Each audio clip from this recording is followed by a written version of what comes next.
Have you ever heard of a secret so dark, so carefully buried, that even history itself tried to erase it? 3 young women vanished from Charleston society between March and October of 1827. They were the daughters of a respected country reverend, Reverend Josiah Pendleton. Official records claim the girls married and moved away. But here's the problem. No marriage certificates were ever filed, no witnesses ever came forward, and later that same year, the Charleston County Courthouse went up in flames, destroying what little evidence might have existed. Coincidence? Or cover-up? For nearly 80 years, no one dared speak of what happened. Then, a dying woman's confession cracked open one of the darkest secrets ever buried in South Carolina soil. But before we get there, I want to know something. If you're watching from South Carolina, or anywhere in the South, drop your city or state in the comments below. And if you want more true stories, real American mysteries that blend history and horror, make sure you subscribe right now. Because trust me, what happened to Catherine, Mary, and Abigail Pendleton will make your blood run cold.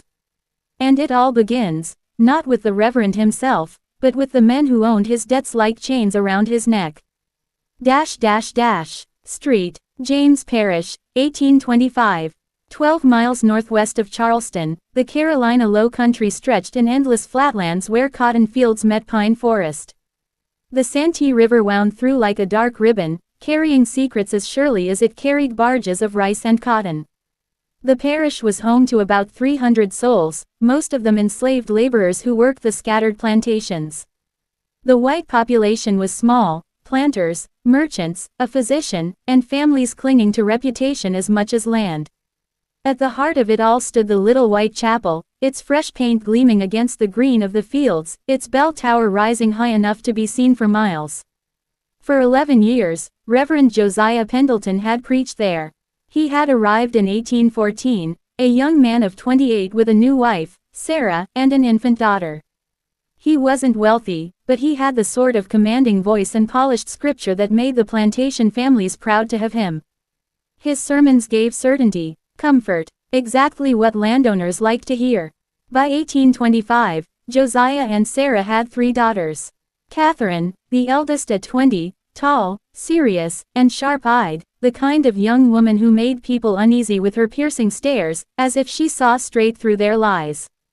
Mary, 19, soft and blonde, blessed with a voice so sweet that when she sang hymns, even hardened overseers felt their hearts stir. Abigail, the youngest at 18, clever, witty, and educated far beyond most women of the parish. She could read Latin, keep accounts, and debate scripture with her father. On the outside, the Pendletons seemed the perfect Christian family. Their home stood beside the chapel, modest but respectable. Sarah tended her vegetable garden, while 2 enslaved servants, Jacob and Dinah, worked the grounds and the kitchen. To the congregation, nothing appeared amiss. But behind closed doors, Reverend Pendleton nursed a dangerous secret.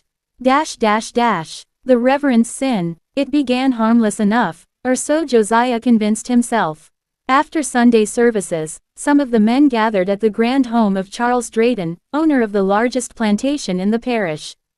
They drank whiskey, laughed, and played a French card game called Vingt et un, a game you'd recognize today as blackjack. The stakes were small at first. $1 here, $1 there.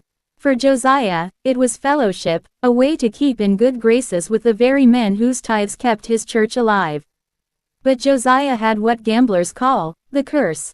He couldn't stop. Not when he won, not when he lost. By spring of 1826, his debts had snowballed into a nightmare.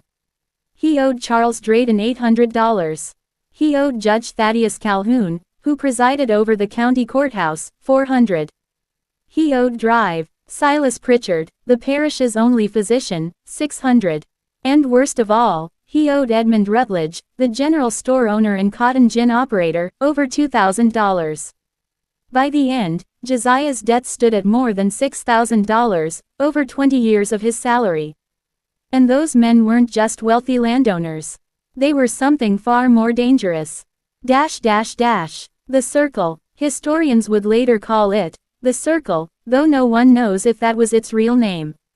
It wasn't a club, not officially. There were no charters or bylaws. It was more of an understanding, a pact among powerful men. They shared information. They exploited weakness. They controlled their community from the shadows.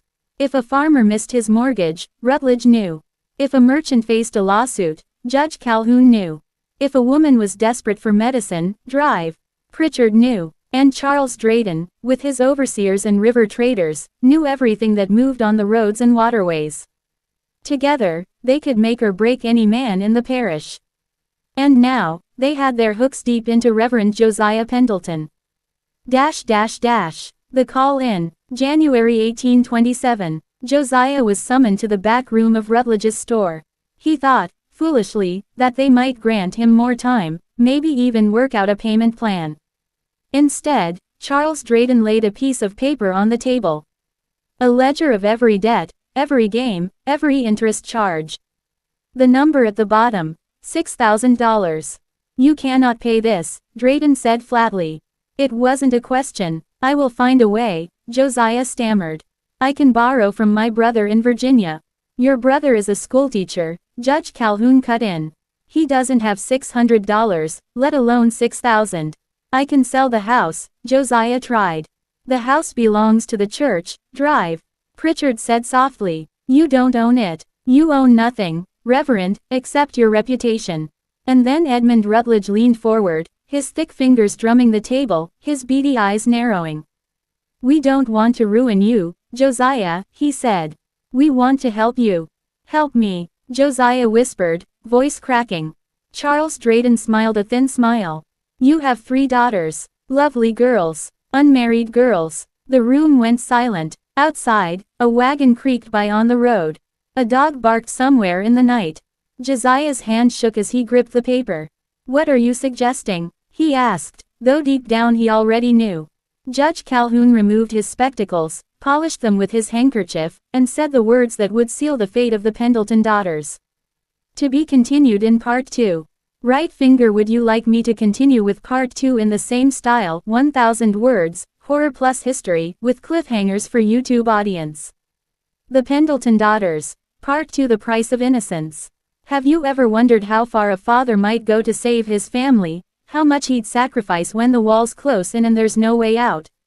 In 1827, Reverend Josiah Pendleton of St. James Parish, South Carolina, stood at that edge. He was a respected minister, a husband, a father, and a man drowning in debts owed to 4 of the most powerful men in Charleston. Those men, Drayton, Rutledge, Calhoun, and Pritchard, had a plan. They weren't interested in money anymore. They wanted his daughters. This isn't folklore. This is history buried under ash and silence. And tonight, you're about to hear how their demands turned a godly household into a nightmare. If you're watching from anywhere in the South, drop your city or state in the comments. And if stories like this make your blood run cold, hit the subscribe button right now. Because this is only the beginning. A devil's bargain. We are suggesting marriages, Josiah. Beneficial arrangements for everyone involved, Charles Drayton said. His voice was smooth as polished wood. Your daughters are of age, respectable, well-raised. Any of us would be honored to welcome them into our homes. Josiah's stomach knotted. You are already married, he said, looking at each man in turn. All of you. Drayton's lips curled in a smile that didn't reach his eyes. We are speaking of private arrangements. Discreet unions that would not require public ceremony. Your daughters would be well cared for, provided for, and your debts would be forgiven, completely. Josiah lurched to his feet so fast his chair toppled behind him. You are asking me to sell my daughters, he hissed. Like slaves, like property. Edmund Rutledge, the fattest of the 4, spread his hands. We are offering them security. And offering you survival. Refuse, and we will take you to court. Judge Calhoun will have no choice but to rule in our favor, as the law demands. You will be exposed as a debtor. You will lose your position, your home, everything. Your wife will be destitute. Your daughters will have no prospects at all. What kind of marriages do you think they'll make when everyone knows their father is a penniless gambler? The words clung to the air like smoke. Josiah searched their faces for mercy, for some sign of humanity. He found only patient, expectant stares. How do I know you'll forgive the debts? He asked finally. You have our word as gentlemen, Judge Calhoun said. And if I agree, Josiah whispered, what exactly are you asking of my daughters? Doctor. Pritchard spoke at last. His voice was clinical, like he was describing a medical procedure. We are asking for their virtue, Reverend. Their innocence. Once given, the debts will be satisfied proportionally. Your eldest daughter is worth $2,000. The second, $2,000. The youngest, $2,000. $6,000 total. A clean slate. Josiah's head spun. You want me to deliver them to you? Like a father arranging advantageous matches, Drayton interrupted, which is exactly what you will tell them. You will say you have arranged marriages. That these are good men who will provide for them. What happens afterward is between them and their new husbands. And if they refuse, Rutledge added, then you are a father who cannot control his household. And the offer expires. He stood, reaching for his coat. We are giving you 2 weeks, Josiah. 2 weeks to make your arrangements. We will begin with Catherine. She is the eldest. It is only proper. One by one, the men rose and filed out. At the door, Judge Calhoun paused. This is a kindness, Reverend, he said. In Charleston there are men who would not be nearly so generous. Consider yourself fortunate that we are men of faith and discretion. They left Josiah in the dim back room with the ledger still trembling in his hands and bile in his throat. The river road. Josiah did not go home that night. He walked down the frozen river road, boots crunching in the hard mud, his breath puffing clouds in the January air. The moon hung like a silver coin above the bare trees, bright enough to cast shadows. He walked until his feet ached, until his hands were numb, searching for a way out of the trap. He could run, pack his family into a wagon, head west toward Tennessee or Kentucky, places where a man could vanish. But he had no money for the journey. Winter travel was dangerous. They would be caught before they reached the mountains. And then it would be worse. He could confess everything to Sarah and the girls. Throw himself on their mercy. Beg them to help him find another way. But what other way was there? He had already borrowed from everyone he knew. His brother in Virginia had his own family to feed. He could go to the authorities. Report what the 4 men had demanded. But Judge Calhoun was the authorities. Who would he report to? What proof did he have besides his own word? As dawn broke pale and cold over the river, Josiah found himself kneeling in the mud at the water's edge, praying for guidance that did not come. The God he had preached about for 11 years was silent. The scripture that had always offered him comfort now seemed like empty words. The confession. He returned home as the sun rose, mud caked on his boots, his eyes hollow. Sarah was in the kitchen kneading dough. She looked up, startled. Josiah, where have you been? I've been worried sick. I need to speak with you, he said. Privately. They went into his small study off the parlor where he prepared his sermons. Sarah closed the door and folded her hands in front of her apron. Josiah stared out the window, unable to look at her. I have made arrangements for the girls, he said. Marriages. Advantageous matches with respected men of the parish. Sarah frowned. What are you talking about? The girls have had no courtships. We've discussed no engagements. These are unusual circumstances, Josiah said. The men approached me directly. They are willing to provide generously for our daughters' futures. Which men? Charles Drayton for Catherine, Edmund Rutledge for Mary, Dr. Pritchard for Abigail. Sarah's voice was slow, stunned. Those men are all married. They have wives, children. These are special arrangements, Josiah said, his voice hollow even to his own ears. The girls will be well cared for. They will want for nothing. Sarah moved to stand in front of him, forcing him to meet her eyes. What have you done, Josiah? I have secured our future, he said. Tell me the truth. What have you done? He looked down at his hands, at the dried mud in the creases of his palms. I have debts, he whispered. Gambling debts. More than we can ever pay. The men have agreed to forgive those debts in exchange for the girls. The sound Sarah made was not quite a scream, not quite a sob. She staggered backward, gripping the edge of the desk. You are selling our daughters. You are selling them like animals. I am saving this family from ruin, Josiah said, and for a moment he almost believed it. If I do not do this, we lose everything. The church, the house, our position, the girls will have no future at all. So you give them this future instead? Sarah's voice rose. As mistresses to married men. As whores. Do not use that word. Josiah shouted. I am arranging marriages, legal, binding arrangements. There will be no marriages, Sarah said. No ceremonies. No witnesses. No legal documents. You know that. You know exactly what you're condemning them to. Josiah turned away. It is done. I have given my word. Catherine will go first. In 2 weeks. You will help me prepare her. I will do no such thing. He faced her again, his expression hardened. You will do exactly as I say, Sarah. You are my wife. You will obey me in this, or you will find yourself on the street alongside the girls when the creditors take everything we own. Is that what you want? To watch our daughters starve? Sarah stared at him as if she no longer recognized the man she'd married. I do not know you, she whispered. To be continued in part 3. Would you like me to start part 3 by showing Catherine's reaction and how the daughters begin to suspect what's really happening? That's where the horror can deepen even more. Part 3: The Vanishing of Catherine. Hook. What would you do if the price of saving your family meant sacrificing your own child? And what if, after giving her away, she simply vanished into the night, leaving behind only bloodstains and whispers of screams? That is the nightmare Josiah Pendleton began to live in the winter of 1827. Josiah Pendleton had always believed himself to be a man of God, a protector of his household. But now, the only thing he could feel was the crushing weight of his debts and the desperation that had twisted him into a man he no longer recognized. He told himself he was saving his family, but deep inside, he knew the truth. He was sacrificing them, one by one. Catherine, his eldest daughter, had been the first. The bargain with Charles Drayton. For 2 weeks Josiah worked tirelessly to prepare his daughters. He spoke to each one separately, painting careful stories about advantageous matches and kind benefactors.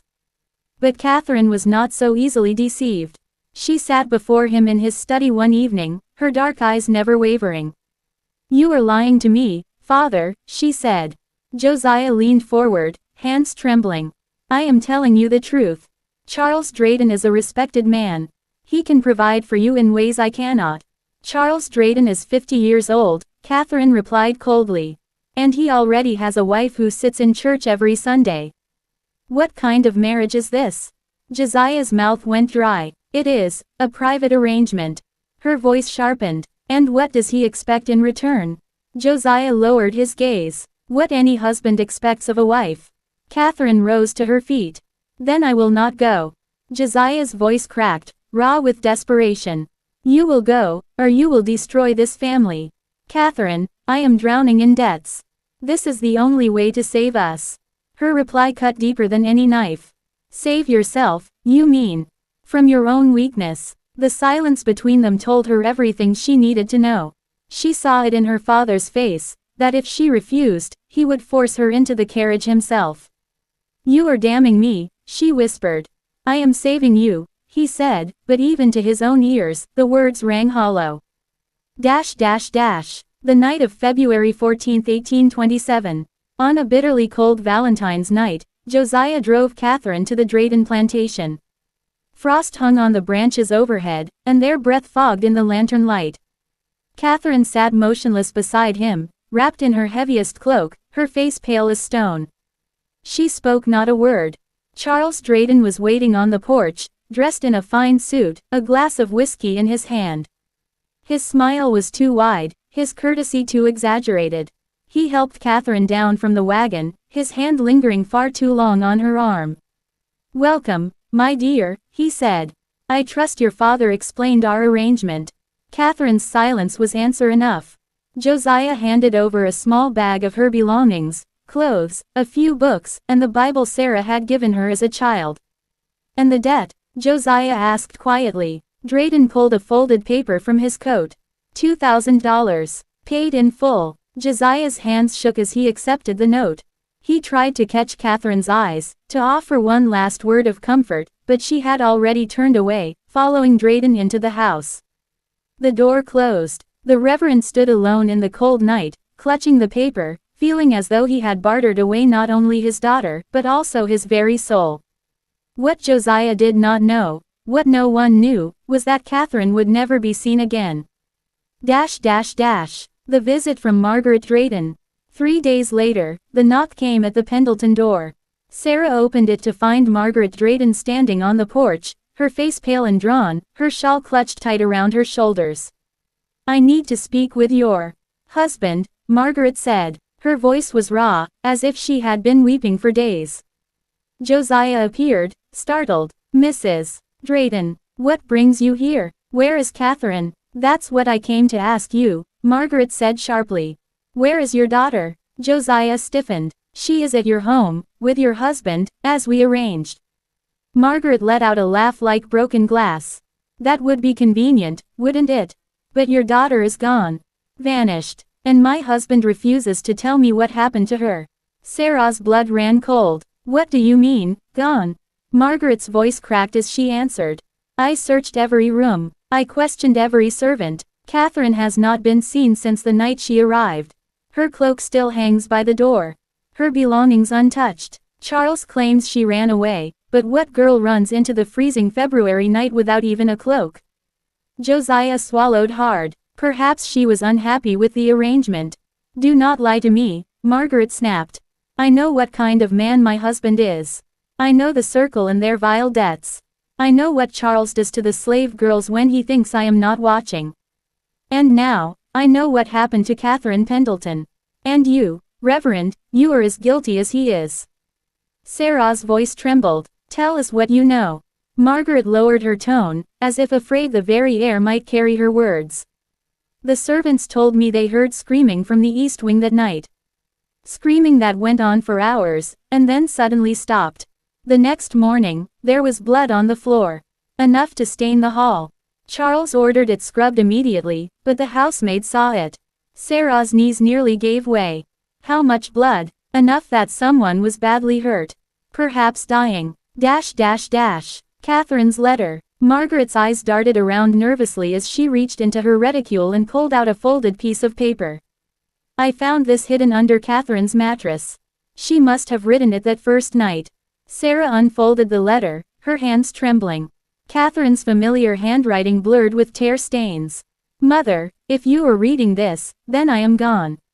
Father has sold me for $2,000 to Charles Drayton. I fear he will not let me live long once he has taken what he paid for. I am not afraid of death, but I am afraid of what comes before it. Please protect Mary and Abigail. Do not let Father do to them what he has done to me.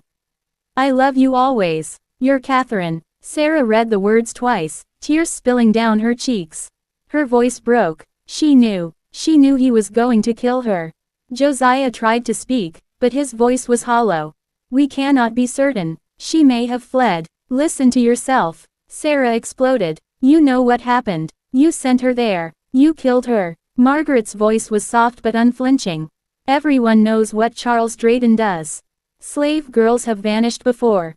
But Catherine was different. A reverend's daughter. White. Respectable. This time, he went too far. A warning." Sarah's fury burned hot. "Then we must go to the authorities. We must tell everyone." Margaret shook her head, bitter. "The authorities are the circle. Judge Calhoun, the sheriff, half the men with power, they protect each other. If you speak out, they will crush you. They will claim Catherine was troubled, that she ran away. They will paint you as liars. And all you will have left is this letter. Then what do we do?" Sarah whispered desperately. Margaret tightened her shawl and stepped back toward her carriage. "Protect your other daughters. That is all you can do now. Because the circle will not stop. Not until they've taken everything."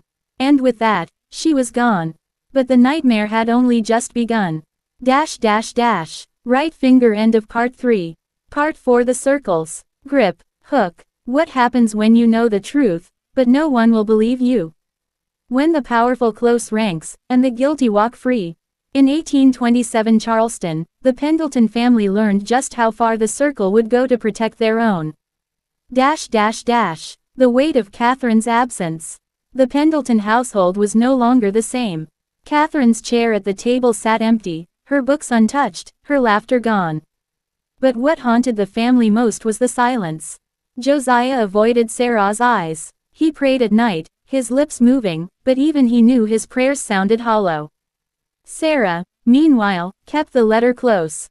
She hid it beneath her pillow, reading it again and again, each line searing into her memory. Do not let Father do to Mary and Abigail what he has done to me. Every time she read it, her determination grew. Mary, their second daughter, was 17. And Sarah knew without doubt, that Josiah intended to send her next. The visit to Drayton's plantation. Sarah could not rest until she saw the place for herself. Against Josiah's protests, she persuaded him to take her to the Drayton estate under the pretense of checking on Catherine. The plantation loomed like a beast at the end of a winding road. Moss hung heavy from the oak trees, swaying like pale ghosts in the wind. Charles Drayton welcomed them at the door, his smile polished, his voice smooth. Reverend Mrs. Pendleton, what an unexpected pleasure. Sarah's stomach churned as she stepped inside. The air was thick with the scent of pipe smoke and brandy, but beneath it lingered something sour, something she could not name. Where is Catherine? Sarah asked immediately. Drayton's eyes flickered, just for an instant, before his mask returned. Why, she left us. 3 nights after she arrived. She slipped out in the night. Headstrong girl, I thought you knew. Sarah's voice shook. Her belongings are still here. He shrugged. She took only herself. Perhaps she found someone to help her run. Josiah stood silent, the letter burning in his pocket. He wanted to shout, to demand answers, but fear choked him. And then Sarah heard it. From the east wing came the faintest sound. A door closing, footsteps, and then silence. Her blood went cold. Catherine had been kept there. She was certain. Before she could speak, Drayton stepped forward, his smile gone, his eyes sharp as blades. Mrs. Pendleton, you should be careful with your questions. Charleston is not kind to women who indulge in hysteria. The asylum is always looking for new residents. Sarah froze. Margaret Drayton's warning came back to her. He threatened to have me committed. Josiah pulled her arm gently. Sarah, let's go. Drayton bowed mockingly as they left. Safe travels, Reverend. Do give my regards to Mary. The name lingered in the air like a curse. Sarah's fury. That night, Sarah confronted Josiah. You will not send Mary. Do you hear me? You will not. Josiah's hands shook as he sat at his desk, the debt note before him. Sarah, I have no choice. The circle owns me. Without them, we lose everything. The house, the church, our very lives. Better we lose all of that than our daughters, Sarah spat. You sacrificed Catherine. I will not let you sacrifice Mary. Do you think I wanted this? Josiah's voice cracked. Do you think I sleep at night? Every time I close my eyes, I see her face. But we are trapped, Sarah. There is no way out. There is always a way, she said coldly. But it is not through cowardice. Whispers in the town. Word of Catherine's disappearance spread in hushed tones. Servants spoke of screams in the night. A field hand claimed he had seen a figure dragged into the woods, limp and bloodied. But in church on Sunday, when Josiah stood in the pulpit, no one asked questions. No one dared. The circle sat in the front pews, their wives fanning themselves, their eyes sharp. Judge Calhoun, Edmund Rutledge, Charles Drayton, they were men of wealth, men of power. To speak against them was to invite ruin, or death. Sarah noticed, though, that people avoided her gaze. As though they already believed the Pendletons guilty of something unspeakable. Mary's fear. One evening, Sarah found Mary sitting in her room, staring at the letter Catherine had left behind. Mother, Mary whispered, is it true? Did Father give Catherine to Charles Drayton? Sarah sat beside her, taking her hand. Your father made a mistake. A terrible mistake, but I will not let it happen again. Mary's eyes filled with tears. He means to send me next. Doesn't he? Sarah could not lie. She only held her daughter tighter. Mary began to shake. Mother, I dream of her. I see Catherine in my sleep. She calls to me from the woods. Her hands are covered in blood. She says, "Don't come here, Mary. Don't let him bring you here." Sarah's heart pounded. Were they only dreams? Or was Catherine trying to reach them from beyond the grave? The circle moves. A week later, Josiah received another summons. This time, the debt was to be paid by Edmund Rutledge, another circle man, another predator with a hunger for young girls. Mary was to go. Sarah exploded when she heard. "No, I will not lose her too." Josiah's voice was hollow. "If I refuse, they will come for us all. Do you understand? The circle does not forgive disobedience." "Then let them come," Sarah cried. "Better we die together than live with this shame." But Josiah could not be swayed. He was a man cornered by fear, and fear had already hollowed him out. That night, Sarah made a decision of her own.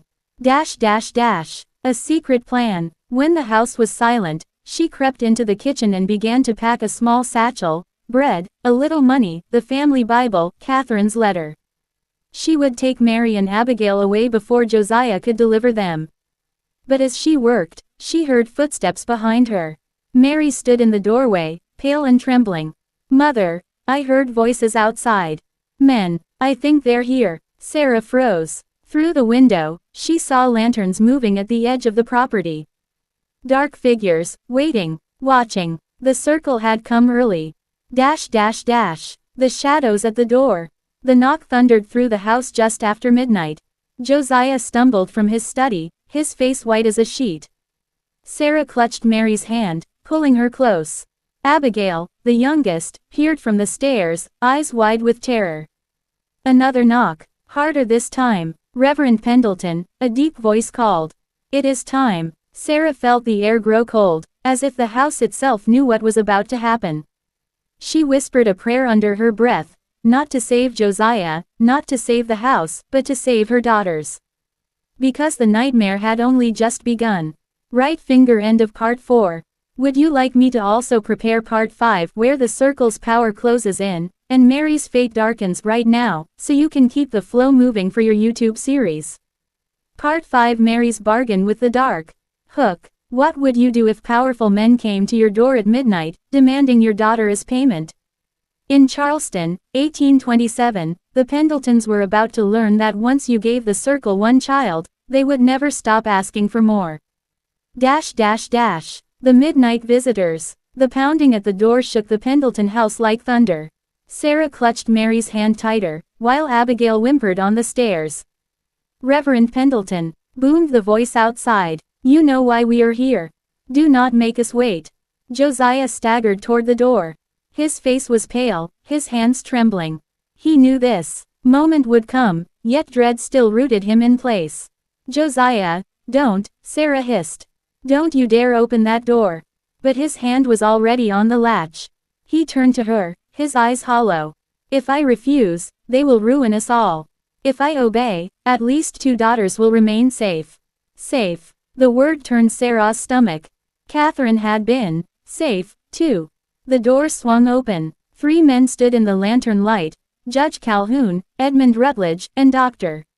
Pritchard. Their coats glistened with dew, their faces calm, as though this were nothing more than a late-night visit among friends.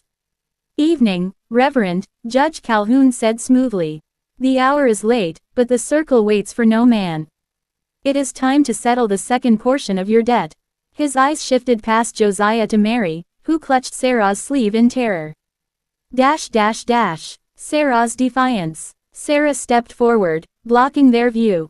"She is not going with you." The 3 men exchanged a glance, amused rather than offended. Rutledge's lips curved into a cold smile. "Mrs. Pendleton, you misunderstand. This is not a request." "She is 17, Sarah snapped. "Barely grown. And you." She stopped, choking on her rage. "You already destroyed Catherine." Dr. Pritchard raised a hand, almost pitying. "Ah, Catherine, a tragic runaway. You really should have kept a closer watch on her."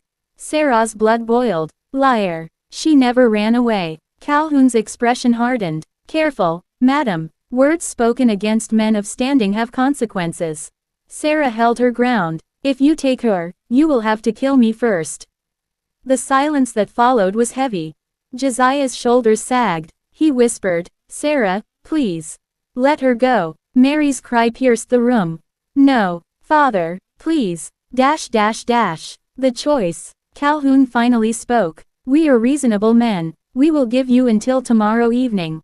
Deliver Mary to Edmund Rutledge's estate by sundown, and your account will remain favorable. Fail, and the circle will act. The three men turned as one and vanished into the night, their boots crunching on frozen earth. The family was left in silence, broken only by Mary's sobs. Sarah rounded on Josiah. You will not hand her over. Do you hear me? If you do, you will have no family left. Josiah sank into his chair, burying his face in his hands. They'll destroy us. They'll cast me out of the church, seize the house, strip us of everything. What will become of us then? Sarah's voice shook with fury. Better we live in rags than watch our daughters die in silks. Mary's secret resolve. That night, Mary lay awake, staring at the ceiling. Catherine's letter burned in her memory. Do not let Father do to Mary and Abigail what he has done to me. Mary knew what awaited her if she went to Rutledge. But she also knew something else. Her father was too weak to save her. If she was to survive, she would need to save herself. At dawn, she rose quietly, dressed, and slipped a small knife into her sleeve. She had no plan, only a desperate determination not to end like Catherine. When Sarah found her packing a small bundle of clothes, she seized her daughter's hands. Mary, what are you doing? I'm not going to him, Mary said firmly. I'd rather die in the woods than end up like Catherine. Sarah's eyes filled with tears. She embraced her daughter fiercely. If you run, they will hunt you. If you stay, they will take you. There must be another way. The deal with darkness. That evening, Josiah prepared the wagon. He avoided Sarah's eyes, avoided Mary's altogether. He told himself it was God's will, that sacrifice was necessary for salvation. But when he went to fetch Mary, she was gone. The bundle of clothes, the knife, gone. Panic spread through the household. Abigail cried out, they'll catch her. They'll hurt her. Sarah held her younger daughter close. No, child, she is stronger than they know. Josiah raged, tearing through the house. You've doomed us all. Do you know what they will do to me? To you. Sarah's voice was a whip. This was never about you. It was about them. At that moment, a knock rattled the door again. Louder. More urgent. Josiah opened it to find Edmund Rutledge himself, flanked by two men. His eyes gleamed with anger. Where is she? He demanded. She's not here, Josiah stammered. She must have run. Rutledge stepped forward, his face inches from Josiah's. You disappoint me, Reverend. You disappoint the circle. Do you know what happens to men who break their word? Josiah shook, unable to answer. Rutledge smiled coldly. We take more than what was promised. And we make certain the lesson is remembered. He turned, his cloak swirling. Find her, he ordered his men. And if she resists, make her wish she hadn't. The men vanished into the night, leaving the Pendleton home in frozen silence.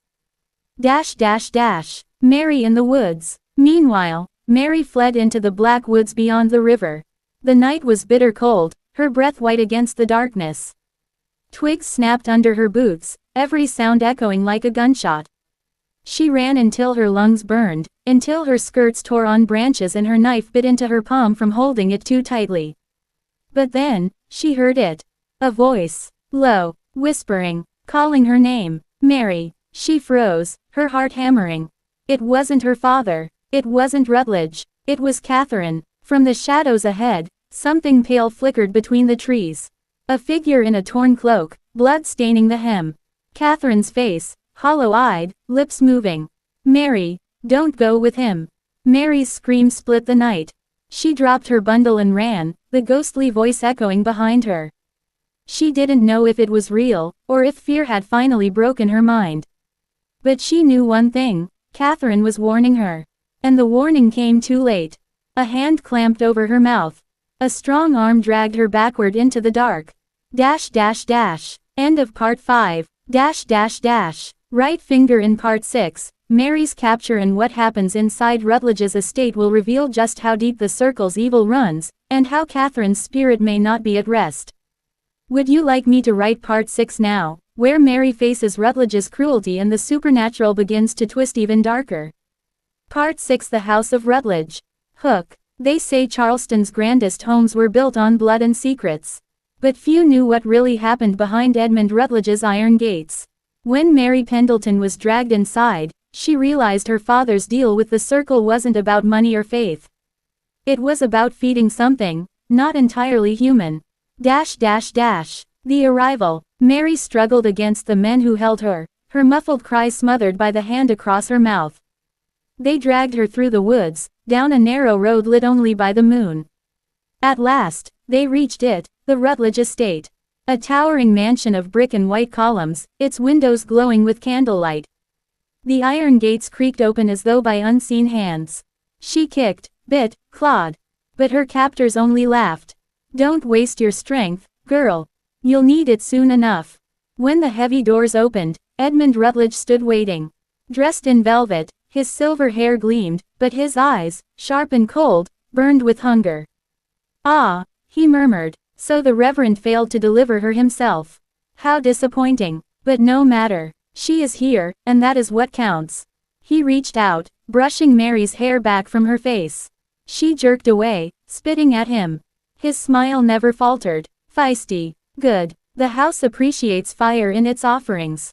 Dash dash dash. The ritual begins. Mary was dragged through the vast hallway, past portraits of Rutledge ancestors whose painted eyes seemed to follow her. Chandeliers dripped candlelight. The air smelled faintly of iron, metallic, almost like blood. At the center of the house, a great staircase curved upward. Beneath it stood a tall grandfather clock, its pendulum swinging slowly. With each tick, Mary felt her heart pound harder. They brought her into a chamber beneath the house, a place no guest ever saw. Stone walls, strange symbols carved into the floor, candles flickering in a perfect circle. And in the center, a pit. A hole dug deep into the earth, darkness yawning within. Mary's stomach turned. Something moved in that pit. Something breathing. Rutledge spread his arms wide. The circle is eternal. The house is eternal. Through sacrifice, we endure. He motioned to his men. Bind her. Dash dash dash. Mary's defiance. They tried to force her to her knees at the pit's edge, but Mary fought like a cornered animal. She kicked one guard in the shin, drove her head into the other's chest, and broke free. For one brief moment, she was running, her knife flashing in her hand. She slashed at Rutledge, grazing his cheek. His blood welled dark, thicker than any human's. His smile widened, showing teeth too sharp, too long. You think you fight me, child? His voice dropped, low and inhuman. You fight the hunger that built this city. He raised his hand. The guards seized her again, twisting her arms until her knife clattered to the floor.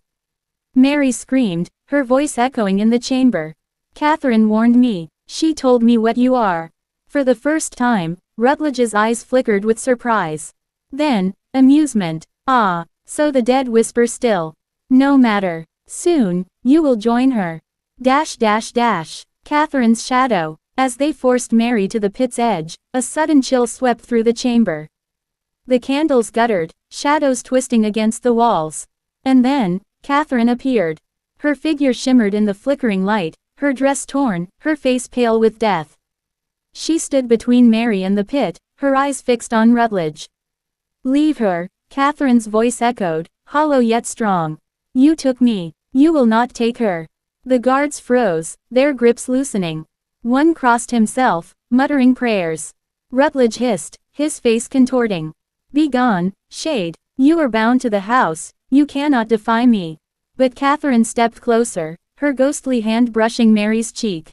Run, sister. Do not stop running. Mary felt warmth, fleeting but real, surge through her chest. The strength to fight again. Dash dash dash. The thing in the pit. The ground trembled. The pit groaned like a living throat. A stench rose, rotting flesh, sulfur, damp earth. And then it came. Something pale and slick shifted in the darkness.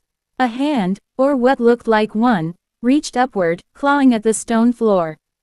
Fingers too long, skin stretched tight over bone. Eyes like burning coals blinked from the black. Mary gagged at the sight. This was no man. This was no devil she'd ever read of. This was older, hungrier. The thing spoke, its voice like earth splitting. Feed me. Rutledge knelt at the pit's edge, bowing low. Yes, master. She is yours. Mary thrashed, screaming, but Catherine's spirit threw herself between them, light blazing from her torn body. The pit creature recoiled, hissing.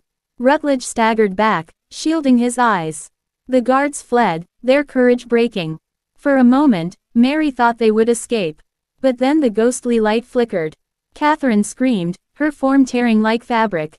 Run, Mary, run, and then she was gone. Dash dash dash. Escape into night. The chamber plunged into chaos. The candles snuffed out. The pit roared, sucking in air like a storm. In the confusion, Mary wrenched free and sprinted toward the staircase. Her lungs burned, her legs trembled, but fear drove her faster than she'd ever run. Behind her, Rutledge's voice thundered, "You cannot escape me. The circle always collects its due." She burst into the upper hall, nearly tripping on the polished floors. The portraits stared down with hollow eyes, their painted mouths seeming to twist into cruel smiles. She shoved open the heavy front door and fled into the cold night. The iron gates creaked open by unseen hands, as if mocking her attempt to escape. But she didn't stop. She ran down the road, into the woods, the shadows closing around her. Her knife was gone. Her bundle was gone. She had nothing but her will. And yet, she swore she heard Catherine's voice guiding her. "Don't stop, Mary. Don't let him take you." Dash dash dash. End of part 6. Dash dash dash. Right finger in part 7. Mary will be hunted across Charleston's streets and swamps, while the circle uses its power to turn the whole town against her. The horror will spread beyond the Rutledge house, showing how deeply the circle's influence controls the city. Do you want me to make part 7 more supernatural, with Charleston itself turning haunted by the circle's evil, or keep it more historic political horror with men chasing Mary through power and corruption? Part 7 Hunted Through Charleston. Hook. When Mary Pendleton ran from Edmund Rutledge's house, she thought she had escaped the nightmare. But in Charleston, the circle's reach was everywhere, its members lurking in parlors, pews, and even pulpits. And when they wanted you, there was no safe place left. Dash dash dash. The flight. Mary stumbled through the woods, her dress torn, her hands bleeding from thorns and branches. Every sound made her flinch, the hoot of an owl, the crack of a twig, the wind in the pines. Behind her, the mansion's windows glowed like watching eyes. She could almost hear Rutledge's voice, low and inhuman, "The circle always collects its due." But Catherine's warning echoed louder, "Run, Mary. Don't stop." She pressed forward, following the moonlit road until Charleston's lights shimmered ahead. For a brief, fragile moment, she felt relief. The city was bustling, crowded, surely someone there would help her. Dash dash dash. A city of shadows. By dawn, she reached the outskirts. Charleston stirred awake, carriages rattling, vendors shouting, church bells tolling. People bustled along the cobblestones, but when Mary staggered into their midst, pale, filthy, wild-eyed, they recoiled. "Child, are you sick?" one woman whispered. Another shook her head, muttering, "Best not get involved." Mary begged for water, for help, but no one met her eyes. When she asked about the sheriff, a shopkeeper slammed his shutters. She realized then what Catherine and Margaret Drayton had warned: the circle was everywhere. Judge Calhoun, Sheriff Wheeler, even half the city's businessmen, they were all bound to Rutledge and his kind. To ask for help was to hand herself back to them. Dash dash dash. The church. At last, exhausted, Mary stumbled to St. Philip's Church. Its tall steeple stretched toward the sky, promising sanctuary. She pushed through the heavy doors, collapsing onto the wooden floor. Candles flickered near the altar. The scent of incense filled the air. "Child," came a soft voice. Reverend Whitmore approached, his robe brushing the floor.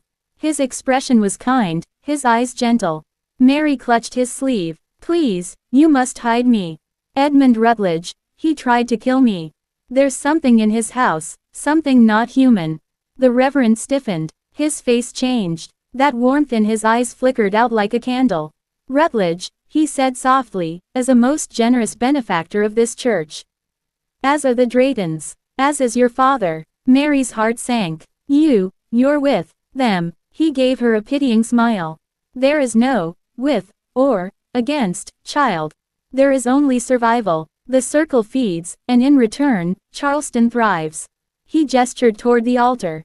Kneel, pray, accept your place, and your suffering will be short. Mary scrambled back, horrified. No, I won't. Whitmore sighed. So be it. From the shadows of the pews, men rose, 3 of them, dressed as ordinary parishioners, but their eyes gleamed with recognition. Circle men. They began to move toward her. Dash. The chase. Mary bolted down the aisle, shoving through the church doors into the blinding daylight. The men followed, their boots striking the stone steps behind her. She ran through the market, weaving between stalls of fish, bread, and cloth. The vendors barely glanced up. No one dared interfere. One man lunged, nearly seizing her wrist. She ducked into an alley, her breath ragged, her heart slamming against her ribs.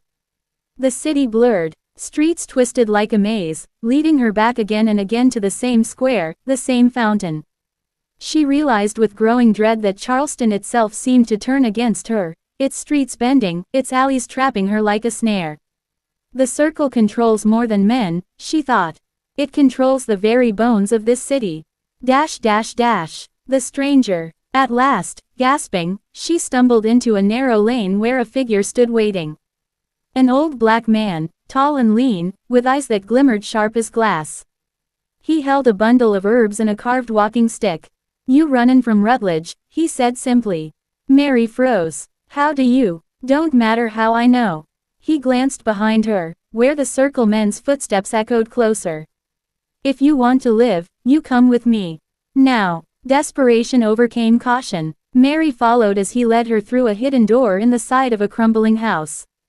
Inside, candles burned low.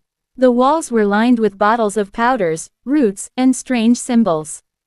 The man set down his bundle. Name's Ezekiel. Folks call me a conjure man.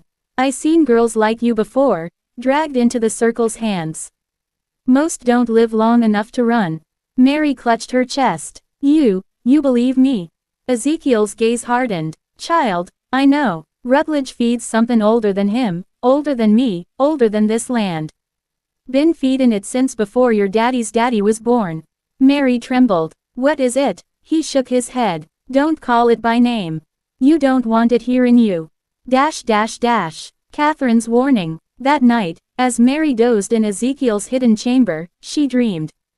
She stood once more before the pit in Rutledge's house. Catherine appeared, pale and flickering. Mary, her sister whispered, you cannot stay here. They will find you. The circle never lets go. Mary reached for her, tears spilling. Tell me what to do. But Catherine only shook her head. Find the book. Before they do. It is the key. The circle's power is bound in its pages. Her voice broke into static, her figure shredding like smoke in wind.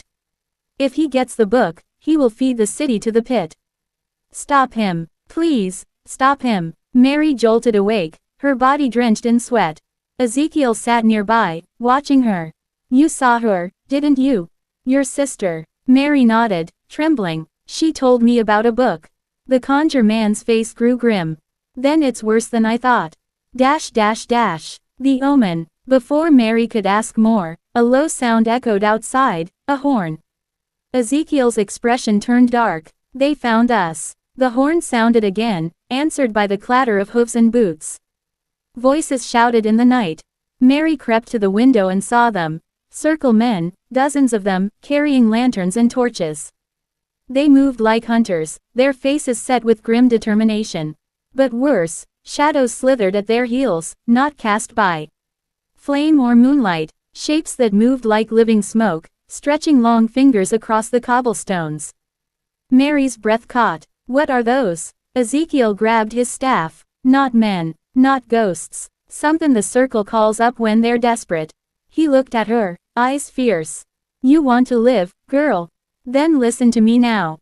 Tonight, we run for the swamps. The city's theirs. But the swamps, he tapped his staff against the floor. The swamps still got secrets of their own. End of part 7. Right finger in part 8. Mary and Ezekiel will flee into Charleston's haunted swamps, where the circle dares not tread lightly. But she'll discover the swamps hide their own terrors, and perhaps the key to Catherine's warning about the book. Would you like me to make part 8's a swamp setting more supernatural and folklore-driven ghosts, haunts, swamp monsters, or more grounded in historical dread, escaped slaves, hunters, brutality, hidden graves? Part 8: The Swamp of Whispers. Hook. The circle controlled Charleston, its judges, its sheriffs, its ministers all bent knee to the same monstrous power. If Mary wanted to live, she had to run where the circle's reach grew weaker, the swamps. But no one entered those waters without cost, because the swamps kept their own secrets. Into the swamp. The night air hung heavy as Ezekiel pulled Mary through a tangle of reeds. The city's torches burned far behind them, distant but steady, like the eyes of hunters who never slept. Keep quiet, Ezekiel whispered. Swamp'll hide us if we respect it. But make one wrong step, and it'll swallow us whole. The ground softened beneath Mary's boots. Mud sucked at her heels. Cypress trees rose high around them, draped with gray moss that swayed like hanging bodies. The air smelled of rot and stagnant water. Frogs croaked in strange rhythms, as if chanting. Behind them, the circle's hunting horn sounded again. The swamp swallowed most noises, but that one carried a hollow, hungry call. Mary clutched her skirts. They're still coming. They won't follow far, Ezekiel said, though his eyes never left the darkness. They know what walks these waters. Circle might control the city, but here, they ain't kings. Whispers in the dark. Hours passed as they slogged deeper. Lantern light grew faint. Shadows thickened until Mary swore the swamp breathed around her. She paused, chest heaving, and then she heard it. A voice. Mary. She froze. It was Catherine's voice, low and trembling, drifting across the water. Mary, come back. Don't leave me. Her throat tightened. Catherine. She turned, searching between the trees. A pale figure shimmered just beyond the reeds, white dress glowing faintly. Ezekiel yanked her arm. Don't look at it. But, it's her. It ain't your sister, he snapped. That's a haint. This swamp's full of restless dead. They know your name, your fears. They'll wear your loved ones' faces until you step off the path and drown in the muck. Mary's knees trembled. The figure lifted its head, and the face twisted, grinning wide, mouth stretching too far, eyes black pits. With a hiss, it melted into mist. Mary pressed close to Ezekiel, shaking. How do you know all this? Because I've walked these waters longer than you've been alive, he said. And I've seen too many fools follow a whisper into the mud. The hidden hut. By dawn, they reached a small rise of dry land. At its center stood a crooked hut built of logs, its roof patched with moss. Charms of bone and feather hung from the doorway, clattering in the wind. This is where we rest, Ezekiel said. Inside, the air was thick with smoke and herbs. Strange symbols covered the walls, drawn in chalk and ash. A bundle of dried roots hung from the ceiling, rattling like bones. Mary sat by the fire, too exhausted to speak. Ezekiel placed a pot of herbs into the flames, muttering words she didn't understand. Finally, she asked, Ezekiel, the circle. What are they, truly? He stirred the pot slowly. They're men, same as any, but they feed something older than themselves. Long ago, the first settlers cut deals with what lived here before. Promised blood for prosperity. Crops grew. Ships thrived. Families rose high. That's the circle's root. They ain't just greedy. They're bound. Mary swallowed. Bound to what? He looked at her, eyes dark as the swamp water. You've seen it. That pit in Rutledge's house. That's no simple hole. That's a mouth. And the circle's job is to keep it fed. Mary's skin prickled. Catherine's warning about the book echoed in her mind. There's something else, she whispered. Catherine told me about a book. She said it's the key. Ezekiel went still. She spoke of the ledger. The ledger. He nodded slowly. A cursed book, older than Charleston. Each man of the circle writes his bargains in it, names, debts, blood. The ledger keeps their power. If you burn it, maybe you break their hold. Mary's heart thudded. Then we must find it. Ezekiel shook his head. Child, men have died just tryin' to touch it. The ledger don't want to be destroyed. And the circle guards it with their lives. Dash dash dash. Signs in the water. That night, the swamp grew restless. The frogs fell silent. The wind died. Mary woke to the sound of splashing outside the hut. Ezekiel, she whispered. He was already standing, staff in hand, eyes sharp. Stay inside. But Mary couldn't. Curiosity tugged her toward the doorway. Through the reeds, the water rippled. Something moved beneath the surface, something large. The moonlight shimmered, and then a shape rose. It looked like a man, but its skin was gray, its limbs too long. Moss dripped from its shoulders. Its eyes glowed faintly yellow. Mary's breath caught. What is that? Ezekiel's jaw tightened. A drowned soul. The swamp keeps them. Folks who were chained, thrown from ships, bodies that never reached a grave. They walk when called. The creature turned its head toward the hut. It sniffed the air, a wet rattling sound. Then, in a voice like rushing water, it whispered. Mary, Pendleton. She staggered back. It knows my name. They all do now, Ezekiel said grimly. The circle's sending them after you. They want you back. The creature sank into the water, vanishing without a ripple. The silence that followed was worse than any scream. Dash dash dash. The oath. Mary's courage wavered. She pressed her hands to her face, trembling. Ezekiel, I can't fight this. Catherine's gone. Father betrayed us. The circle rules everything. What chance do I have? The old man knelt beside her. His voice was steady. Child, your sister didn't appear to you for nothin'. She believes in you. You're stronger than you know. And maybe you ain't just runnin', maybe you're meant to end this. Mary looked into the fire. Its flames twisted into shapes, a circle of men around a pit, a book burning, a city crumbling. Her fear hardened into something colder, sharper. No more running, she whispered. If the ledger is their strength, I will find it. I will burn it. I will end them. Ezekiel nodded, pride in his eyes. Then you gotta fight ahead. But know this, once you take that oath, the swamp itself will hear you. And there's no turnin' back. Mary raised her head, her face set with determination. Let it hear me. I swear, I will destroy the circle. The swamp groaned, as if answering. Far away, a hunting horn sounded again, deeper this time, almost like laughter. And Mary knew the circle already felt her defiance. Dash dash dash. End of part 8. Dash dash dash. Right finger in part 9, Mary will begin her dangerous quest for the ledger. She'll sneak back into Charleston with Ezekiel, but the circle will tighten its net, using both men and monsters to hunt her. Do you want me to make part 9 lean more into psychological horror, Mary doubting her own mind, haunted visions or violent horror, circles, rituals, bloody sacrifices, and hunts? Part 9, The Ledger's Shadow. Hook. Charleston's streets no longer belong to the living. The circle ruled them with silence, whispers, and blood. And now Mary had sworn an oath, to burn the very book that gave the circle its power. But vows come with a price, and the swamp was already collecting it. Dash dash dash. Return to Charleston. By dusk, Mary and Ezekiel left the swamp. The smell of the city drifted back on the wind, tar, smoke, and the salt of the harbor. But the city she knew as a child was gone. Charleston felt emptier, darker. Shutters closed at twilight. Merchants whispered nervously to one another, their eyes darting to shadows. Even the church bells sounded hollow. They've tightened the noose, Ezekiel muttered. His cane tapped against the cobblestones as they crept through alleys. Word spread. Circle knows you're alive. Mary tugged her cloak close. Did they know what I plan? Ezekiel gave her a grim smile. They always know more than you think. Dash dash dash. The procession. That night, they stumbled upon it. Drums. Low, steady, like a heartbeat. From behind a row of warehouses, torchlight flickered.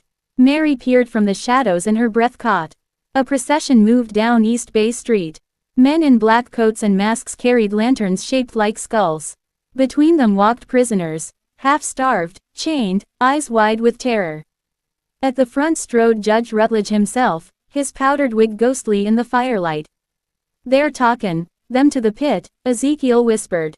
Mary's stomach turned. She wanted to look away, but she couldn't. One prisoner stumbled, collapsing on the cobblestones. A guard raised his whip, but Rutledge raised a hand. The judge bent low, speaking words Mary couldn't hear. The prisoner's body began to twitch violently, jerking, convulsing, until blood poured from his nose and ears. Then, with a sickening snap, his head twisted too far, and he lay still. The procession marched on, leaving the corpse behind. Mary bit her lip to keep from crying out. Ezekiel's face was carved from stone. "Now you see why they fear him. The Whispering Ledger. Later, safe in a small boarding house Ezekiel trusted, Mary awoke to whispers. At first, she thought it was wind. But the voices grew clearer, curling around her mind. "Mary, come closer." She sat up, heart pounding. At the foot of the bed lay a book. Its cover was cracked leather, pulsing faintly like skin. She reached for it, and froze. Her hand passed through it. The book shimmered like smoke, but its voice deepened. "I have every name, every bargain. Your father's too." Mary's chest tightened. "What do you mean?" The ledger's pages fluttered, though no hand touched them. A line of ink scrawled itself before her eyes. Pendleton, Edmund, blood offered. One daughter, promised at 16. Mary gasped. No, that can't be. Her father's betrayal struck like a blade. Catherine's death. Her own torment. It was all written, bound, inevitable. The book laughed, soft and terrible. "Burn me, and the bargains die. But can you burn your own bloodline?" Mary squeezed her eyes shut. "I will." When she opened them again, the vision was gone. The bed was empty, but her hands still trembled as though she had touched fire. Ezekiel's warning. At dawn, she told Ezekiel what she had seen. He listened in silence, pipe smoke curling around him. Finally, he said, "Ledger's all ready. Reach in for you. It knows you mean to destroy it." Mary hugged herself. "My father, it wrote his name. It said he gave me." "Is it true?" Ezekiel's gaze was heavy. "I reckon it is. Men like your father trade more than silver to keep their place in the circle. Sometimes they trade what they love most." Tears burned Mary's eyes. Then Catherine's death wasn't just chance. It was part of the bargain. Ezekiel nodded. "You carry her fate now. Which means you got twice the reason to finish this." Into the catacombs. That night, Ezekiel led her beneath St. Michael's Church. The tunnels smelled of damp earth and old bones. Candles burned low along the walls. "This is where the circle keeps its relics," he whispered. "And maybe, if the stories are true, the ledger itself." Mary's pulse quickened as they descended deeper. The walls grew slick. Strange markings appeared, carved into stone, circles, spirals, faces half-formed. Then came the sound. A low, hungry groan, as if the earth itself breathed. At the bottom of the stair, a chamber opened. At its center stood a stone pedestal. Upon it lay a book, larger than any Bible, its leather cover bound with iron clasps. The ledger. Its pages fluttered though there was no wind. Shadows crawled across its surface, faces pressing up from the leather like trapped souls. Mary's hand shook as she stepped closer. "This is it." The ledger pulsed once, like a heartbeat. The chamber filled with whispers, thousands of voices chanting at once. "Mary Pendleton, your name is written. The circle arrives." The chamber door slammed, torches flared. Rutledge entered with half a dozen masked men. His pale eyes locked on Mary, and his smile was cold as marble. "Ah, the lost daughter returns," he said smoothly. "You've come to take what belongs to us."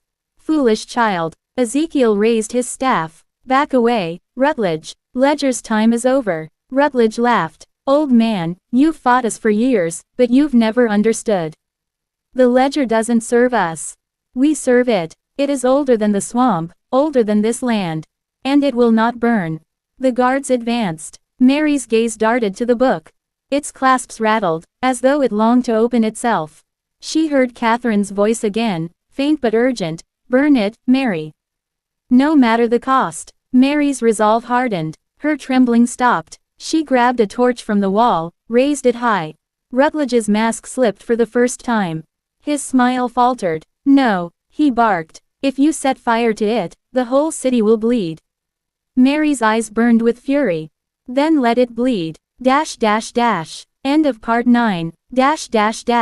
Right finger in part 10 finale. Mary will attempt to set the ledger ablaze, triggering a night of fire, blood, and reckoning. The circle will fight back, the swamp will awaken, and Charleston itself may burn before dawn. Do you want part 10 to end in tragic horror? Mary sacrifices herself to destroy the ledger, or dark triumph? She survives, but Charleston is forever scarred. Part 10 Ashes of the Ledger. Hook. The chamber shook with whispers. The ledger pulsed like a living heart. Mary raised the torch, knowing only fire could end the circle's reign. But fire consumes everything it touches, and Charleston itself was about to burn. Fire and fury. The circle closed in. Rutledge's voice echoed, deep and commanding. Put the torch down, girl. You don't know what you're unleashing. But Mary did not lower her arm. Her whole body trembled, not from fear now, but from fury. My father gave me to you, she spat. You killed Catherine. You fed this city with blood. Tonight, it ends. The ledger shuddered violently, its pages flaring open as if hungry for flame. The masked men lunged. Ezekiel swung his staff, cracking skulls, buying Mary seconds. She thrust the torch forward. The fire kissed the book's leather, and in an instant, the chamber erupted. A scream unlike any human voice tore through the catacombs. Shadows blasted outward, slamming the circle's men into the stone walls. Their masks shattered, blood pouring from eyes and mouths. The ledger wailed, every page igniting, burning names in white fire. The bargains break. Mary staggered back as the flames spread. She saw visions inside the fire, faces of women, children, men, every soul bound by the ledger. They poured from its pages like smoke, screaming and wailing, some reaching skyward, some clawing at the circle. Rutledge fell to his knees, clutching his head. No, you fools, you've doomed us all. The book's light seared him. His flesh melted away like wax. His body collapsed into ash that scattered on the floor. The other circle leaders shrieked as the bargains broke. Their wealth, their stolen power, drained from them in rivers of blood that soaked the stones. Mary fell to her knees, torch still clutched tight, as the fire roared higher. She could hear Catherine's voice within it, soft, almost tender. You've freed us, Mary. But you must join us. Ezekiel's choice. Ezekiel grabbed her arm. We have to go, child. The whole place is comin' down. The ceiling groaned. Dust rained from above. Flames crawled up the walls. But the ledger's voice still clawed at Mary's mind. Your name is written. Only fire can erase it. You must stay. Mary's breath caught. She looked at Ezekiel, tears in her eyes. If I leave, it lives in me. The circle comes back. Don't you see? He froze. His jaw clenched. He knew she was right. Then let me take your place, he whispered. But Mary shook her head. No, Catherine's voice called to me. It has to be me. Sacrifice. The chamber was collapsing. Flames consumed the altar. The ledger's pages burned, screaming louder, faces twisting in the fire. Mary pressed the torch deeper into the book. The fire spread to her hands. She did not let go. Pain ripped through her, but she held firm. Her skin blistered, her hair caught flame. Still she clung to the book. Ezekiel shouted, tears streaming down his face. Mary, no. She looked at him through the fire, her face already half shadow, half light. Take them away from here, Ezekiel. Save whoever you can. Then, with a final cry, she pulled the burning ledger into her chest. The fire consumed her whole. The swamp awakens. Above ground, Charleston shook. Buildings rattled, windows shattered. The harbor churned as if in storm. From beneath Street Michael's, flames tore upward, a pillar of fire reaching into the night sky. The city awoke to screams and smoke. In the swamps beyond, the water boiled. Cypress trees split, and black shapes rose, spirits long bound to the ledger, now loosed into the night. Some drifted away, free at last. Others lingered, haunting Charleston streets, hungry still. And then, silence. Aftermath. When dawn came, St. Michael stood half collapsed, its tower broken. The circle was no more, their leaders dead, their wealth gone. Whispers spread like wildfire. Judge Rutledge was found as a heap of ash. Drayton and Pritchard were discovered in their homes, their throats slit by unseen hands. And Mary Pendleton, no body was ever found. Ezekiel told no one the truth. Only that a brave young woman had given her life to destroy evil. But in the quiet of night, he swore he still heard her voice on the wind. Ezekiel, don't let them rise again. The legend of the ledger. For years, Charleston spoke in hushed tones of the night the earth burned beneath the church. Some said the fire was God's punishment for sin. Others whispered the circle had made a bargain too great even for hell. Children dared one another to walk by St. Michael's at midnight, where shadows still clung to the stones. Sailors swore they saw a young woman's face in the harbor fog, her eyes burning like embers. The ledger itself was gone. Or so they believed. But Ezekiel knew better. A fragment of its cover, scorched and blackened, lay hidden in his satchel. It pulsed faintly, like a dying heart, waiting. End of part 10. The circle is broken. The ledger is ash. But evil never truly dies. Fire call to action for YouTube audience. If you were gripped by this historic horror tale, don't let it vanish like smoke. Hit subscribe, tap the like button, and share this story so more people can uncover Charleston's darkest secret. And tell me in the comments, should the ledger return in another tale, or should it burn forever?